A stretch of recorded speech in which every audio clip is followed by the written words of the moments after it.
Good evening, everyone, and a big thank you to Alpha School of Life Skills for giving me an opportunity to speak on this topic and to pour my heart out on this topic, which is very close to my heart. And a big gratitude to everyone who has joined. If you divide the heart into two sections, I think one section, according to me, is empathy, and the other one is gratitude. It's give and take. So I'm overwhelmed. And with this number that has joined us on Zoom as well as on Facebook Live, I'm sure I'm going to go back richer, and I'm looking forward to even listening to Mrs. Santa Claus. So I'm really excited about it because there cannot be anything a better teaching aid than a story. So I'm looking forward to the next part of the session too, and I'm sure I'll go back richer.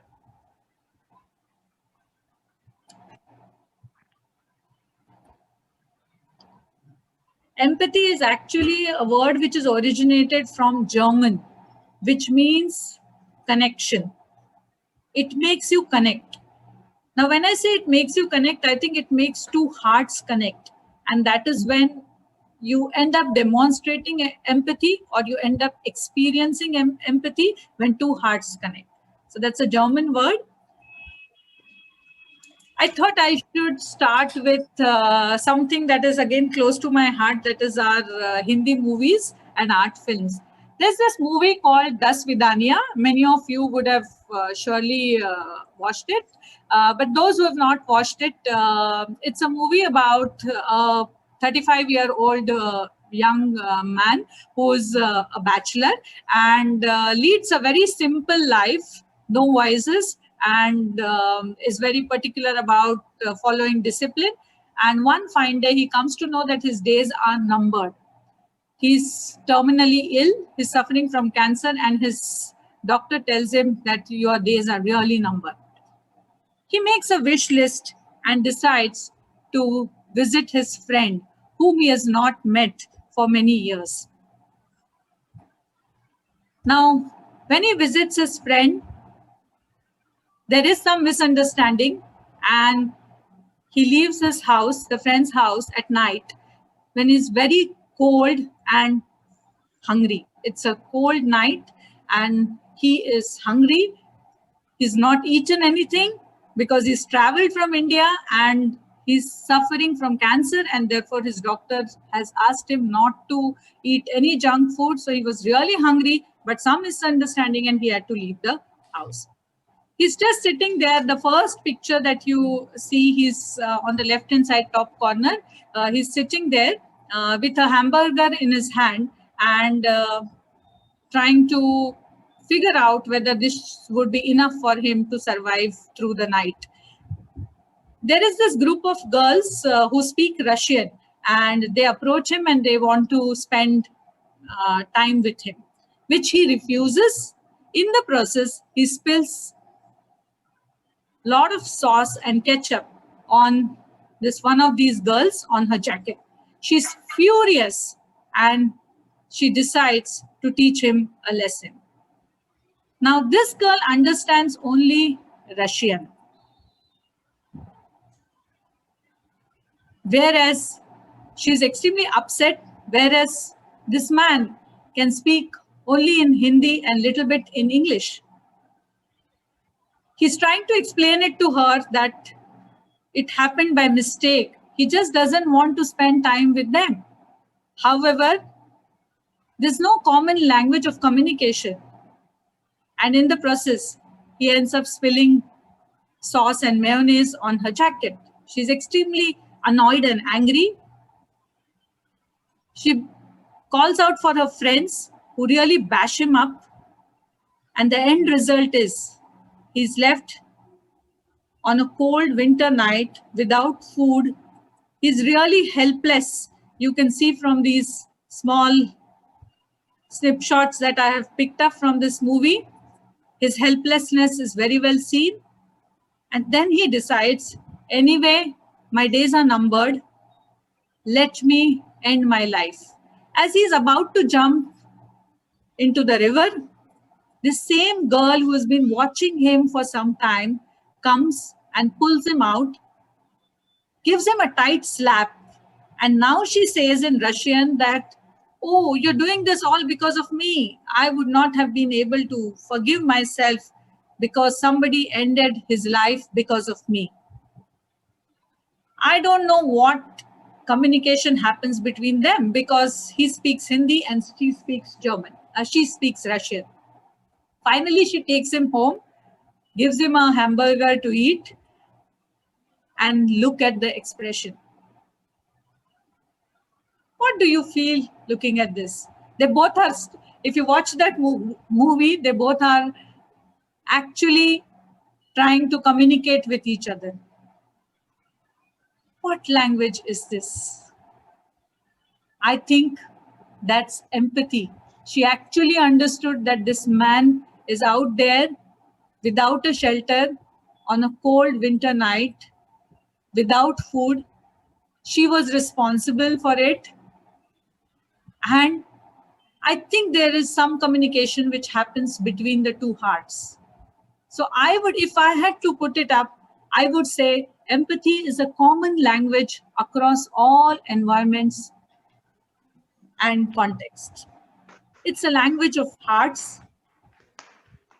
And you don't have to speak a particular language to understand empathy, to exhibit empathy, and to feel and share empathy. If you have to go into the theory of what are the different types of empathy one can exhibit, there's cognitive empathy, where we have a capacity to understand the other person's perspective.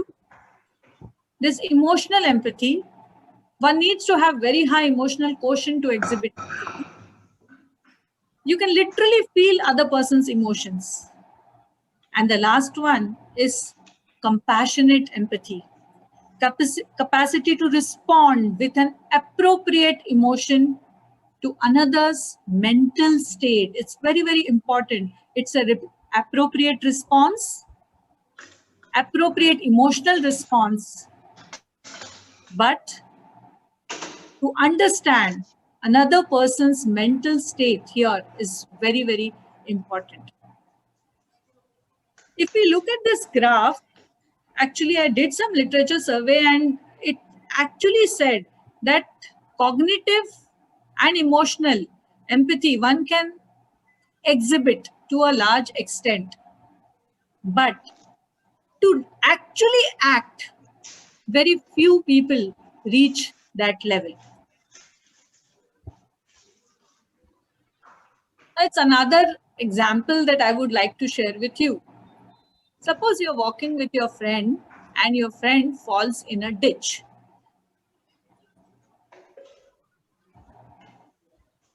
What could be our possible responses? We'll say, poor you. The moment you say, poor you, oh my God, this ditch is so deep. How will you come out? I don't know why this happened. Why did this happen only to you? There is an agreement with victim status by the person who's fallen. Now, what does that do? It prolongs the situation. Why did the situation prolong? And why did the victim start thinking that the ditch is really real and the walls of the ditch are something he just cannot manage with, cannot come out of it? Because we have added our own ounce of sorrow and pity to the situation where the person is already in.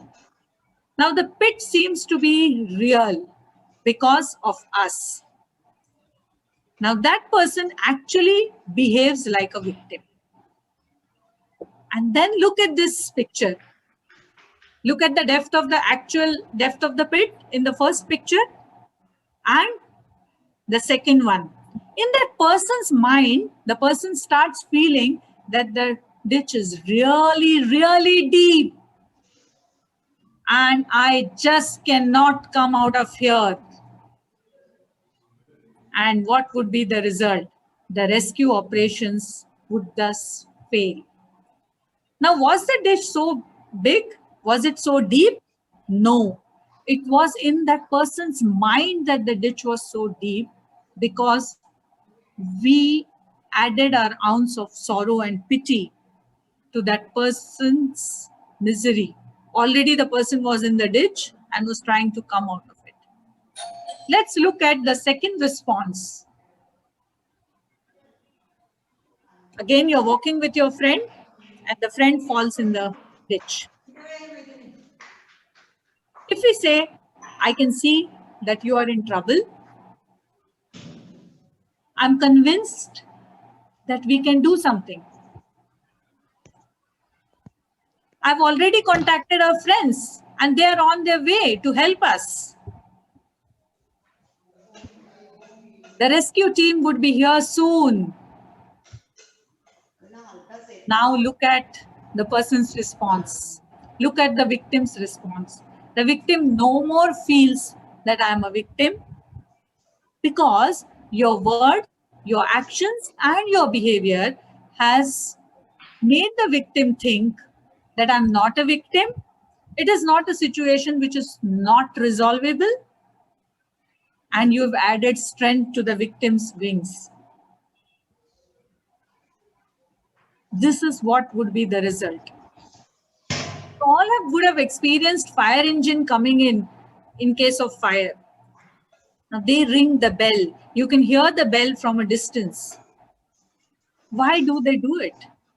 Because if in a room which has caught fire, there are 10 people and 5 people are on the borderline who can survive.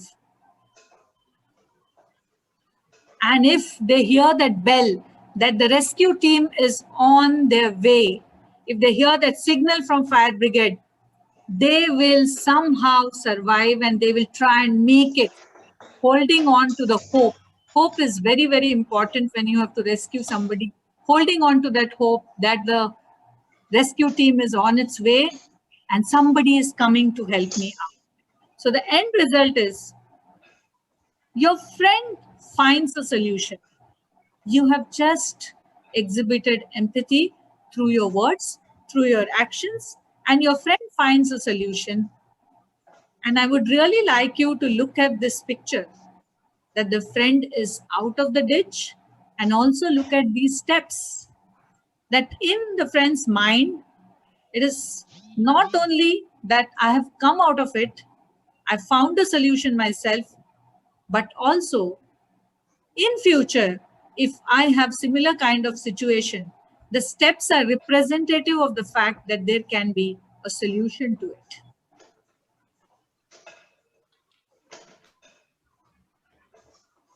That takes me to the next question. When you plant lettuce and it does not grow, and it becomes like this, it grows like this, whom do you blame?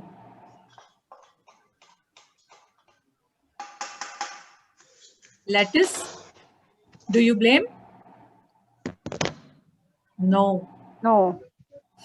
Rama ma'am, is microphone, are the participants allowed to yes, they can respond. Yes. So you can actually, everyone out here, please feel free to speak out. You can The soil, maybe the soil will say. The soil was not good. Yes. Or yes, we'll say maybe the soil was not good. Maybe I didn't use enough fertilizer.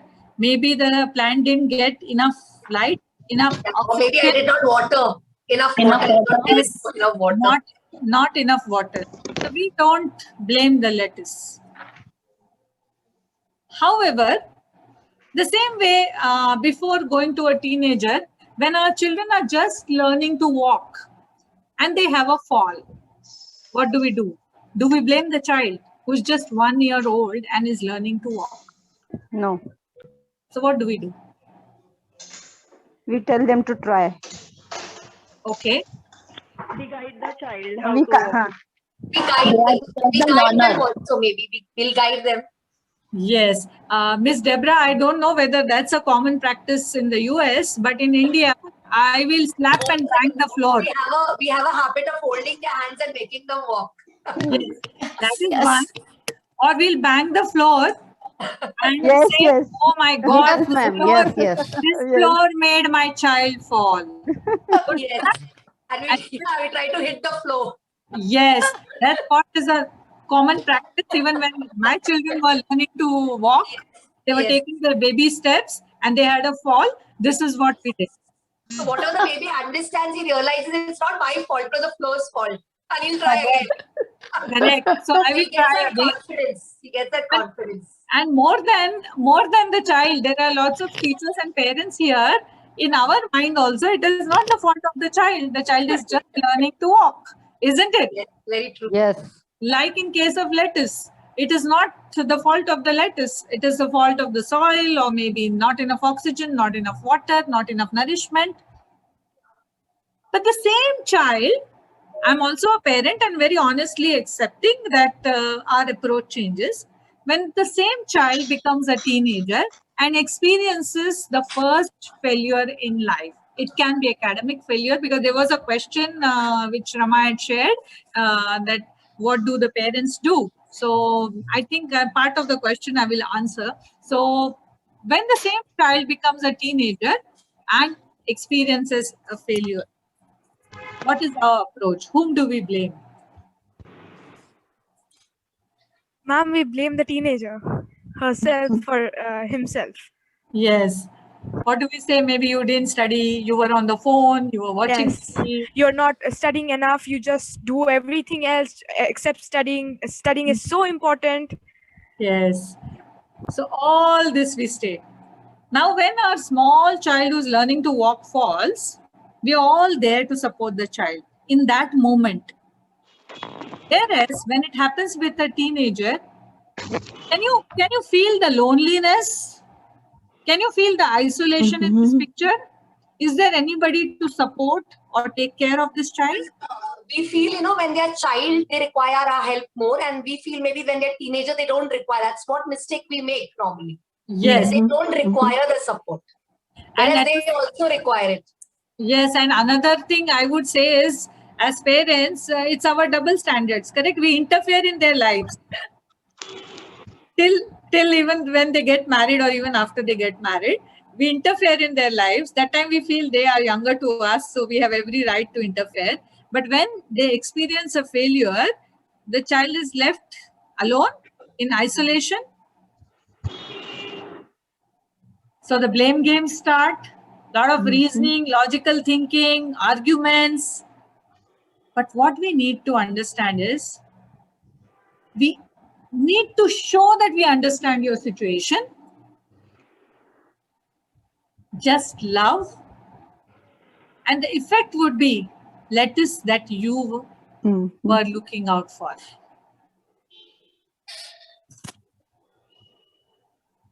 So what is it? It's actually mirroring that person's emotions, overcoming, trying to help the person to overcome, and respecting the differences.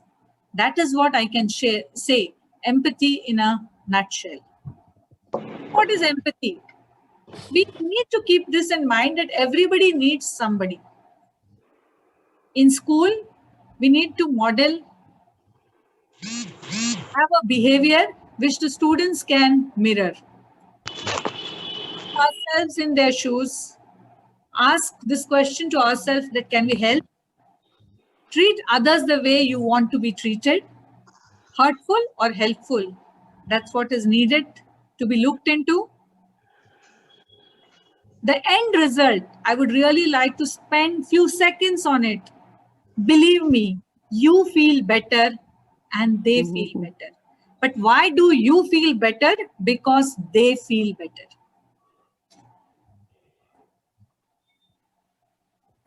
Now I would like to share a case study with you, and I'm expecting lots of responses.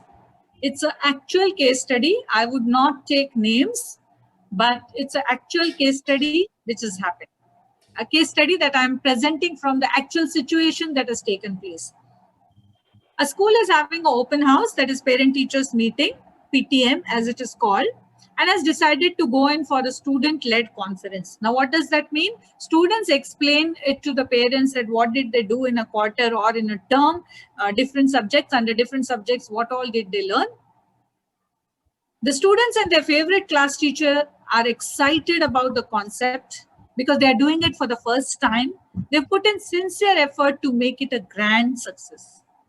The open house starts. The students start leading it. They're very proud of the fact that they are leading the open house. The teacher is very happy. In a well-organized way, the students present the work, their learnings from the term, and the parents are naturally in awe of the class teacher. 30 minutes into the open house, and just something happens. The class teacher starts shouting at the students and the parents. She's unhappy about the whole situation, starts throwing things at students. The parents are really, really worried. Students go back unhappy. It's a changed scene altogether. They just wind up. Students go back because they didn't get an opportunity to present their work for which they were working for the whole month. And the parents are really worried about the future of their children in the hands of such a teacher. Because when it's open house, it is like a guest visiting us, or it's like having a wedding. We tidy up our house. We make sure that we put our best foot forward. We make sure we are at our best possible behavior. But why? Why this changed scene? What do you think would have happened next?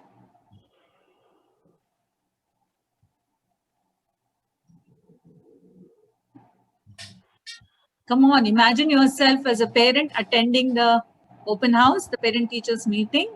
It's going on very well. You are in awe of the class teacher and your child. And then 30 minutes into the open house, this is what happens. If I was the parent, then of course I'll make my child not go to the school again, and I'll change the school so that the future is not that bad, and he or she gets a better future. Thank you, Agnidipta. That was really an extreme reaction, and I'm sure many of them will have this reaction if you witness something like this. Yes, ma'am, totally. Yes, And I even think that there. Yes. Yes, I Deborah. was gonna go.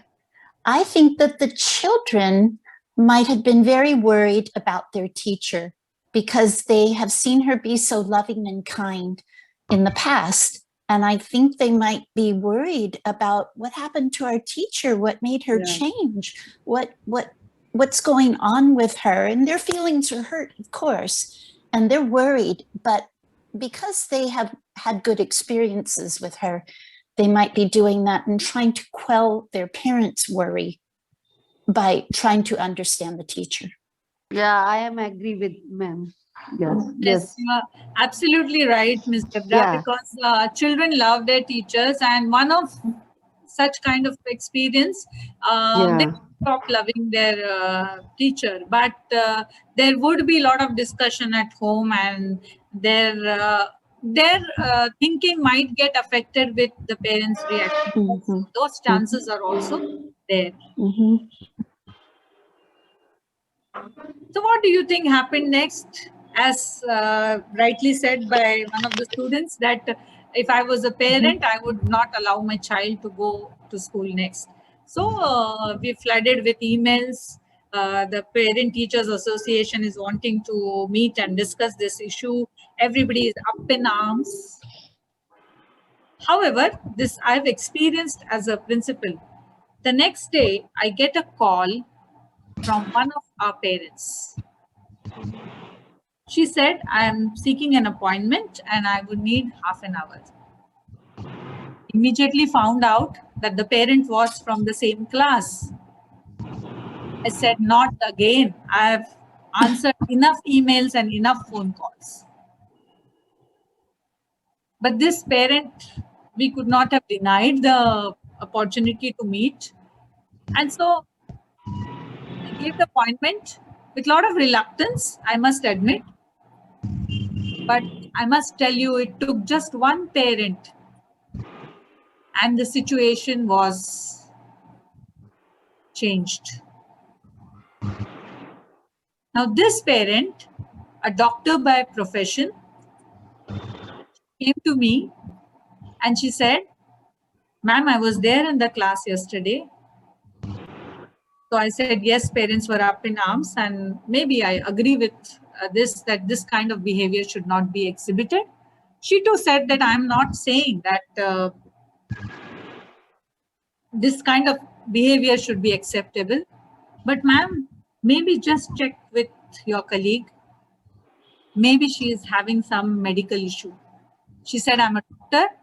And so I can very well see that on an open house, not knowing what is happening around and abusing and shouting, this no teacher will do who might have been otherwise doing it also.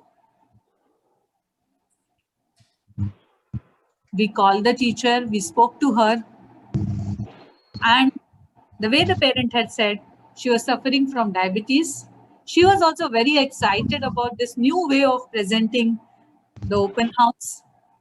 She had forgotten to take her medicine, and she had also forgotten to eat anything, because end of the day she was also in that excitement. She just left the house because she wanted to be in school before the children arrived and make sure that her class is ready to attend to the parents and to present to the parents.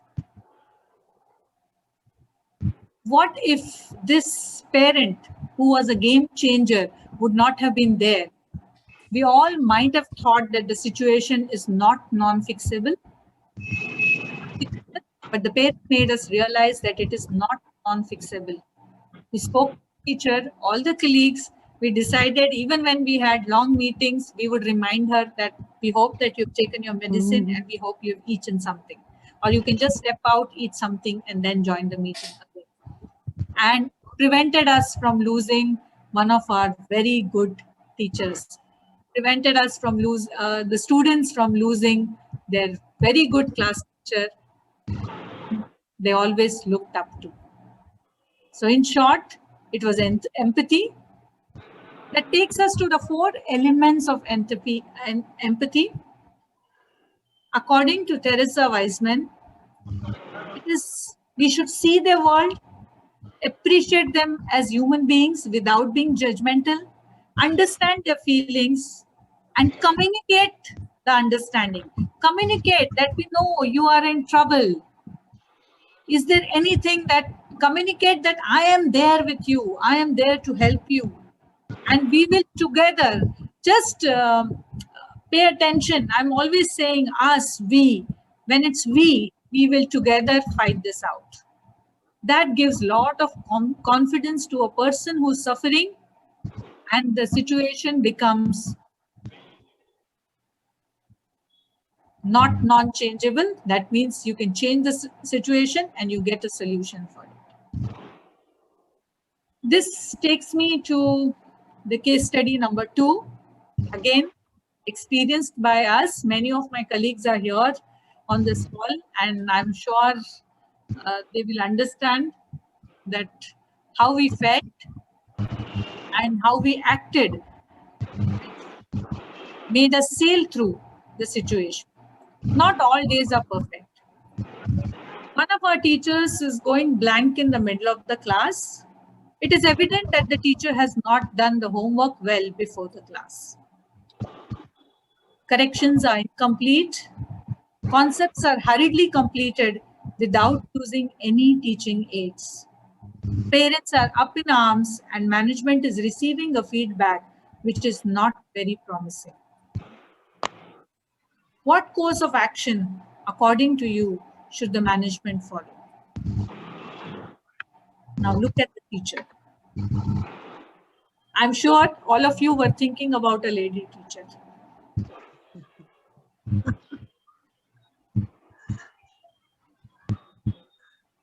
What course of action should the management follow?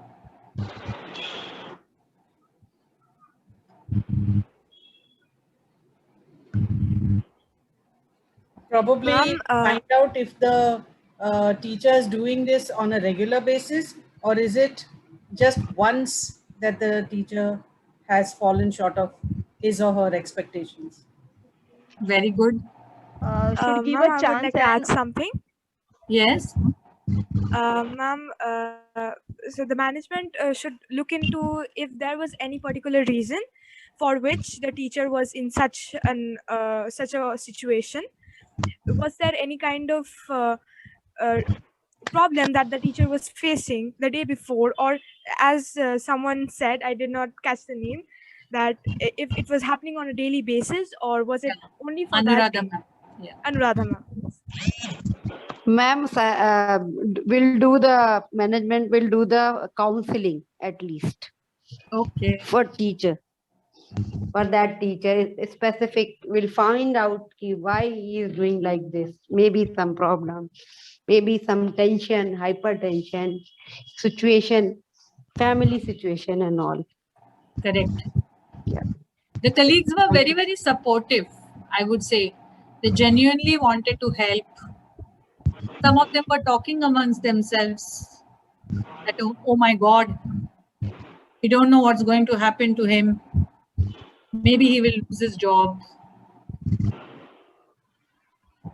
But at the same time, they were busy too in their work. I'm talking about part of the staff. Also worried about what would be the management's take on it. So in this case, I would say that we were looking at the tip of the iceberg. The behavior which is exhibited is tip of the iceberg. What is there beneath it, which makes a person behave like this, needs to be looked into.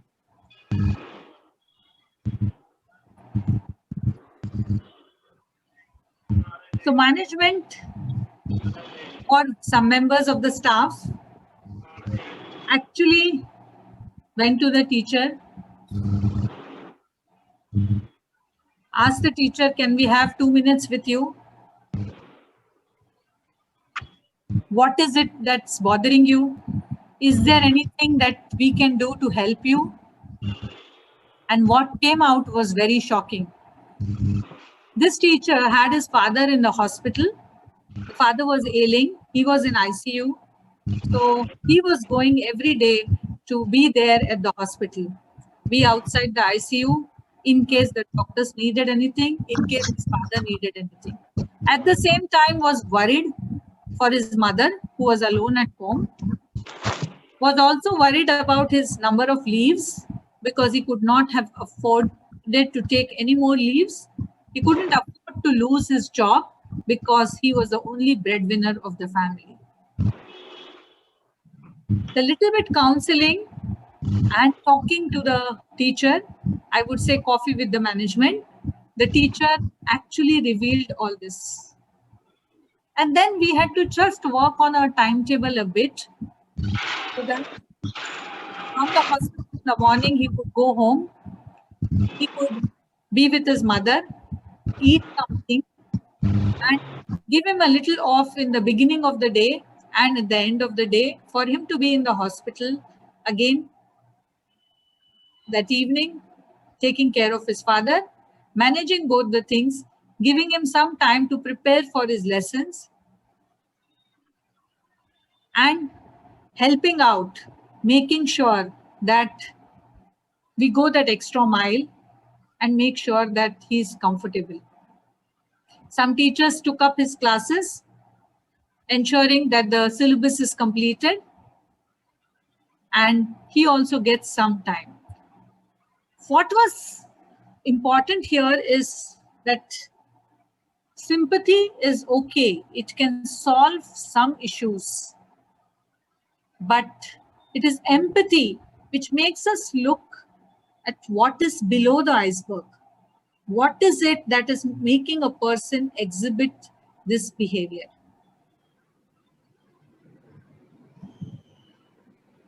So that takes us to what is the difference between sympathy and empathy. Sympathy is feeling for someone, but empathy is feeling with someone. You are part of it. You are walking in their shoes, part of the journey. Whereas sympathy is you're watching from little away from that person and you're not actually the part of the journey. So if you look at the next diagram, when you see the diagram on the right, sympathy is egocentric. I'm very sorry I'm saying that. But when you express sympathy, when you exercise sympathy, it is still egocentric. You have that in you, that I am helping somebody. So you try and put that person into your system to exhibit sympathy. But if you look at empathy, it is the self in other person. It is hetero-centered. So you become part of that person and you walk some part of the journey with that person, feeling that pain, and that is when you can give an empathetic response. So even in this teacher's case, it was the connection that was established between the hearts of the other senior teachers and this teacher. They looked at his perspective. They were not judgmental by saying that, oh, he never prepares for his classes, he's like this. They recognized his emotions. And in short, they actually made that person know that we know exactly how you feel. I really like this illustration, and I'm sure you will also appreciate. You can see three people, one with wounded hand, the other one has some issue with the eye, and the third one is wearing a collar. And you see this person who has all three issues. But they together are saying, we know exactly how you feel. And that is what is empathy, which is a game changer, which finds solution. So empathy is all about finding solutions and not about feeling sorry for somebody's situation. So it's a game changer. I would say, be kind. Remember, you only see a few pages of someone's story at a time. Many pages came before and many more will come after. So before you speak or before we speak, we need to think, be smart, because it's really hard to fix a wrinkled heart. Thank you so much for being patient, and thank you so much for being there.